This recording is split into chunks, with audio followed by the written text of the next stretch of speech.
नमस्कार दोस्तों, स्वागत है आपका एक बार फिर से मार्केट मंथन बाय राजीव में। मैं आपका होस्ट और दोस्त राजीव आपका इस चैनल में बहुत बहुत स्वागत करता हूं। दोस्तों, सबसे पहले तो आप लोगों से प्रार्थना है कि यदि आप लोग इस चैनल पर नए आए हैं तो प्लीज़ सब्सक्राइब अस। दोस्तों, मोबीक्विक सिस्टम का IPO 11 दिसंबर को लॉन्च होने वाला है, तो हमें क्या इसमें अप्लाई करना चाहिए या नहीं करना चाहिए, इसकी डिटेल को आज हम लोग जानेंगे। तो आइए चलते हैं हम लोग कंप्यूटर स्क्रीन पर। तो दोस्तों, अगर हम टाइमलाइन की बात करें मोबीक्विक सॉल्यूशंस के, तो ये 11 दिसंबर को ये IPO ओपन हो रहा है और जिसकी क्लोजिंग है 13 दिसंबर को। जो शेयर्स के अलॉटमेंट्स हैं वो 16 दिसंबर को होंगे, जबकि जो रिफंड्स हैं वो 17 दिसंबर को इनिशिएट होंगे और जिनको अलॉटमेंट में शेयर मिले होंगे उनके डीमैट में ये 17 दिसंबर को क्रेडिट हो जाएंगे। जो लिस्टिंग की तारीख है वो 18 दिसंबर है। तो ये मोबीक्विक का एक टेंटेटिव शेड्यूल है।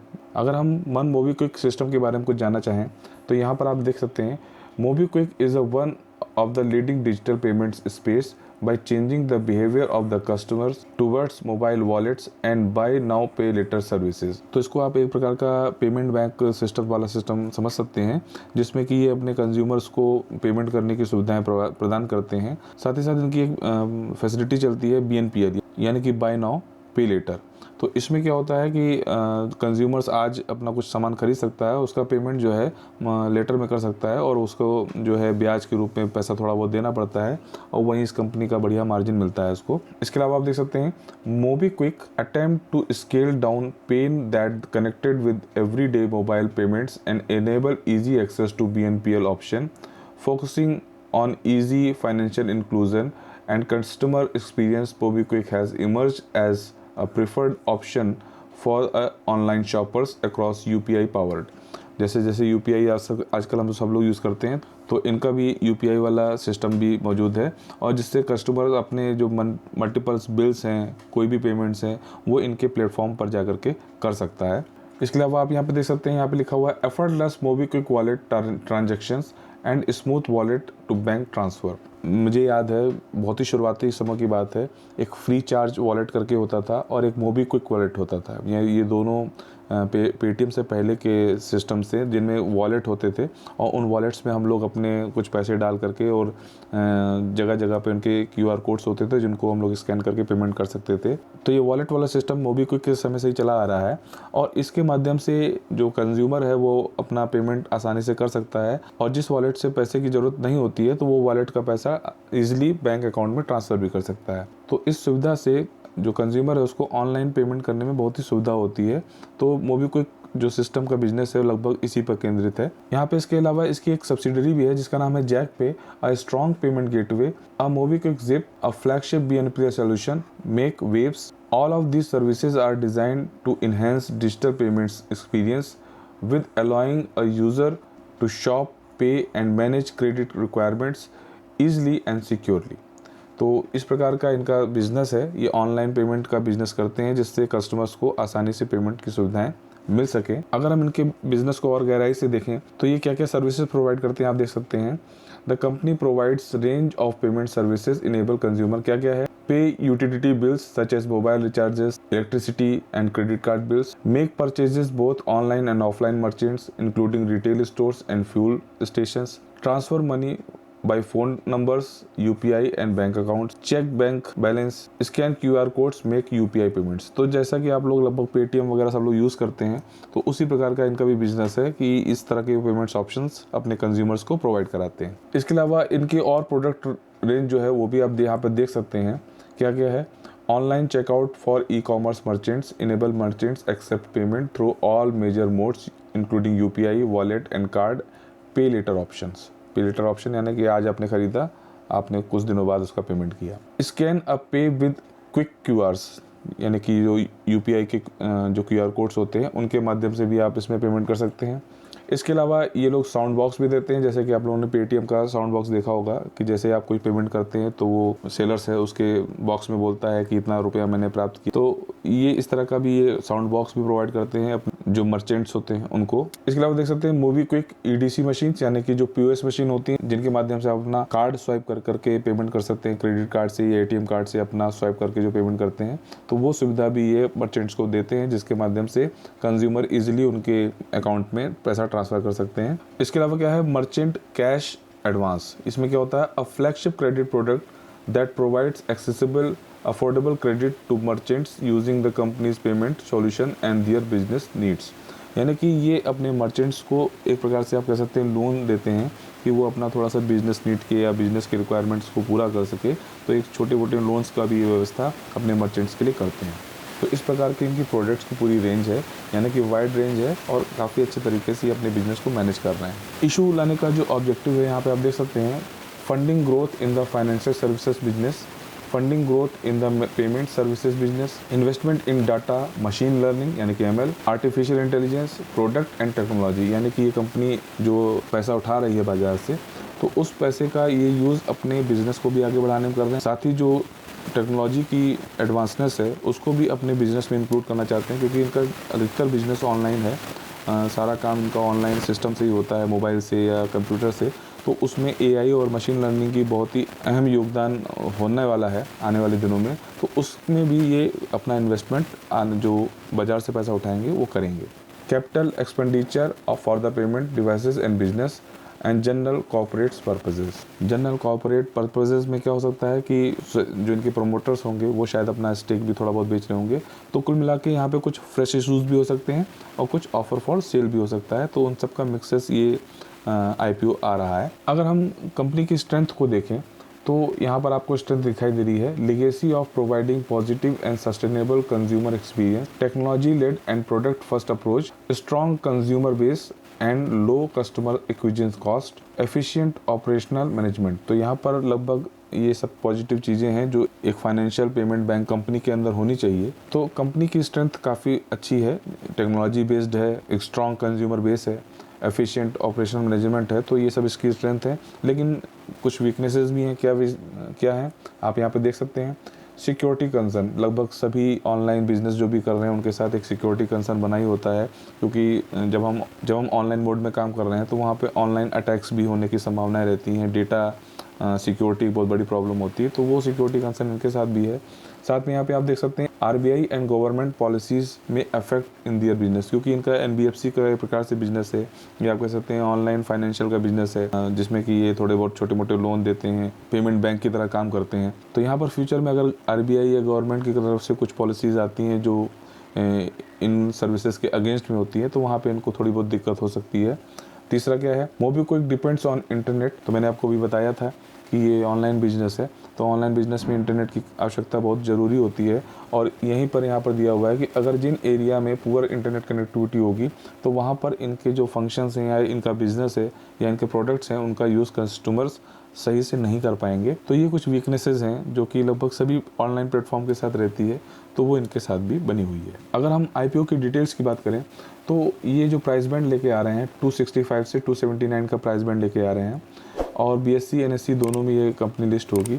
अगर हम मार्केट लॉट साइज़ देखें तो रिटेल को 53 शेयर का लॉट में लेना होगा, जिसमें कि 14,787 रुपया इनको खर्च करना पड़ेगा। जो स्मॉल एचएनआईज़ हैं वो 742 शेयर्स का एक लॉट खरीद सकेंगे, जिसमें उनको 2,07,018 रुपये खर्च करने पड़ेंगे। बिग एचएनआईज़ जो हैं उनको 3,604 शेयर्स एक बार में लेने पड़ेंगे और 10,05,516 रुपये का इन्वेस्टमेंट एक बार में करना पड़ेगा। इस प्रकार से जो कैटेगरी वाइज लॉट साइज़ है वो यहाँ पर दिया हुआ है। अगर हम इशू साइज़ की बात करें तो लगभग 572 करोड़ रुपए का इशू है। हालांकि बहुत ज़्यादा बड़ा इशू नहीं है, छोटा इशू है। तो कहीं ना कहीं जब छोटे इश्यूज़ होते हैं तो वहाँ पे लोगों का रुझान काफ़ी ज़्यादा रहता है। लगभग 2 करोड़ 5 लाख के करीब शेयर्स ये लोग बाज़ार में उतार रहे हैं। फेस वैल्यू देखें तो फेस वैल्यू लगभग 2 रुपये पर इक्विटी शेयर का इनका फेस वैल्यू है। Link time India private limited इनके रजिस्ट्रार्स हैं, यानी कि इनके माध्यम से आपको शेयर्स के जितने भी अलॉटमेंट्स वगैरह हैं वो मैनेज किए जाएंगे। लीडिंग मैनेजर इनके हैं एसबीआई कैपिटल मार्केट लिमिटेड और डैम कैपिटल एडवाइजर्स। अगर हम यहाँ पे आईपीओ लॉट साइज़ की डिटेल में बात करें तो जो रिटेल निवेशक है वो मिनिमम 1 लॉट लगा सकता है और मैक्सिमम 13 लॉट लगा सकता है, यानी कि मिनिमम 14,787 रुपये या 1,92,231 रुपये का निवेश वो कर सकता है, और अलॉटमेंट के हिसाब से उसको जो शेयर्स प्राप्त होंगे उस पर उनको लिस्टिंग होगी। स्मॉल एचएनआईज़ मिनिमम 14 लॉट लगाएंगे या फिर मैक्सिमम वो 67 लॉट्स लगा सकते हैं, यानी कि 2,07,000 के करीब मिनिमम अमाउंट या 9,90,000 के करीब जो है ये मैक्सिमम अमाउंट अपना ब्लॉक करेंगे इस आईपीओ को भरने में। बिग HNI जो हैं वो लगभग 68 लॉट खरीदेंगे, उनको एक बार में 10,05,516 रुपये का इन्वेस्ट करना पड़ेगा। कैटेगरी रिजर्वेशन की बात करें तो QIBs के लिए यहाँ पर 75% का जो है रिजर्वेशन किया गया है। रिटेल इन्वेस्टर्स के लिए बहुत कम जगह दी गई, सिर्फ 10% के आसपास लोग जो है रिटेल पोजीशन बना सकते हैं, और जो HNIs हैं वो लगभग 15% के आसपास जो है ख़रीदारी लॉट साइज़ में कर सकते हैं। कंपनी के हम फाइनेंशियल्स की बात करें जो कि अहम मुद्दा है, तो यहाँ पर आप देख सकते हैं कि इनका जो रेवेन्यू है वो मार्च 2022 में 543 करोड़ के आसपास था, जो कि मार्च 2024 में बढ़ करके 890 करोड़ के आसपास हो गया है। जो करंट वित्तीय वर्ष चल रहा है उसमें 345 करोड़ के आसपास इनका जून 2024 में रिपोर्टिंग है। अगर हम पैट की बात करें तो मार्च 2022 में जहां कंपनी ने 128 करोड़ के आसपास का लॉस किया था, वहीं 23 में इन्होंने 83 करोड़ के आसपास का लॉस किया, और 24 में कंपनी थोड़ी प्रॉफिट में आई और 14 करोड़ के आसपास का इन्होंने प्रॉफिट गेन किया। अगर हम करंट वित्तीय वर्ष की बात करें तो जून में जो इन्होंने अपना रिपोर्ट पेश किया है उसमें लगभग 6 करोड़ के घाटे में है, तो कंपनी एक प्रकार से देखा जाए तो इस समय लॉस मेकिंग चल रही है। कंपनी के अगर हम रिजर्व्स और सरप्लस की बात करें तो जहां मार्च 2022 में 205 करोड़ के आसपास इनके पास रिजर्व थे, वहीं पे घट करके मार्च 2024 में 151 करोड़ के आसपास रह गए हैं। अगर 2022 में जहां देखें 150 करोड़ के आसपास इनके पास बोरिंग्स हैं, वर्ष 2024 में 211 करोड़ के आसपास हो चुकी है। तो ये जो फाइनेंशियल्स हैं बहुत ज़्यादा मुझे अच्छे नहीं नज़र आ रहे हैं। हालांकि जो NBFCs कंपनीज होती हैं उनके बोरिंग्स ज़्यादा होते ही हैं, लेकिन कंपनी अगर घाटा कर रही है तो मेरे ख्याल से इसको उभरने में थोड़ा सा टाइम लगेगा। अगर हम पीयर्स कंपैरिजन की बात करें तो पेटीएम यहाँ पर एक कंपनी है जो कि लिस्टेड है मार्केट में, लेकिन वो भी बहुत सालों से नेगेटिव रिटर्न दे रही है, तो यहाँ पर कोई उसका PE रेशियो निकल के नहीं आया है। मोबीक्विक का जो PE रेशियो मैं निकाल पाया हूँ वो लगभग 155 के आसपास है, जबकि जो एवरेज PE इस इंडस्ट्री में चल रहा है वो 33.6 के आसपास चल रहा है। तो कंपनी का जो प्राइस बैंड है 279 के आसपास वो काफ़ी एग्रेसिवली प्राइस्ड है। तो दोस्तों अब हम लोग आ गए हैं मोबीक्विक की वेबसाइट पर। यहाँ पे आप देख सकते हैं 156 मिलियन यूज़र्स इनके पास मौजूद हैं, जबकि 4.1 मिलियन के पार्टनर्स के साथ इन्होंने टाई अप कर रखा है। 4.4 की रेटिंग इसको प्ले स्टोर से मिली हुई है, यानी कि जितने लोगों ने इसको डाउनलोड किया है इसके मोबाइल ऐप को, उन्होंने 4.4 की रेटिंग दी है। तो यानी मोबाइल ऐप की जो सर्विसेज हैं वो काफ़ी बेहतरीन है। आईफोन यूज़र्स ने इसको 4.6 की रेटिंग दी हुई है। तो कहने का मतलब ऐप वाइज ये एक बहुत ही अच्छी कंपनी है, जिसमें कि जो ऐप से जो पेमेंट होता है कंज्यूमर लोग करते हैं उनमें उनको ईजी सर्विसेज प्राप्त हो रही हैं। इनके अगर हम प्रोडक्ट्स की रेंज देखें तो यहाँ पे आप देख रहे हैं pocket UPI, Zip loan, extra, lens, mutual funds, इन सब यानी कि इंश्योरेंस और म्यूचुअल फंड का भी ये काम करती है कंपनी। सर्विसेज में अगर आप देखें तो recharge and payment of bill, इसके बाद transfer to banks, offers and deals, local stores, redeem, pay back points. अन्य बिजनेसेस में देखें तो EDC मशीन यानी कि जो POS मशीन होती है वो, इसके अलावा जो साउंड बॉक्स होता है QR कोड के लिए वो है, पेमेंट गेटवे का भी ये काम करते हैं। तो इस प्रकार से मिक्सअप बिजनेस है जो कि छोटी मोटी स्मॉल का फाइनेंस कंपनियां करती हैं, तो उसी प्रकार से ये भी अपने आप को पेमेंट्स, बैंक और स्मॉल फाइनेंस में डाइवर्सिफाइड कर रहे हैं। तो कंपनी का कामकाज ठीक है, हालांकि जो फाइनेंशियल्स हैं उतने अट्रैक्टिव मुझे नहीं लगे हैं, लेकिन कंपनी का जो कामकाज है वो अच्छी तरीके से चल रहा है। अब सबसे अहम मुद्दा आता है कि ग्रे मार्केट प्राइस क्या चल रहा है, क्योंकि इस पे बहुत से लोग निर्भर करते हैं कि ग्रे मार्केट प्राइस क्या चल रहा है उस IPO का।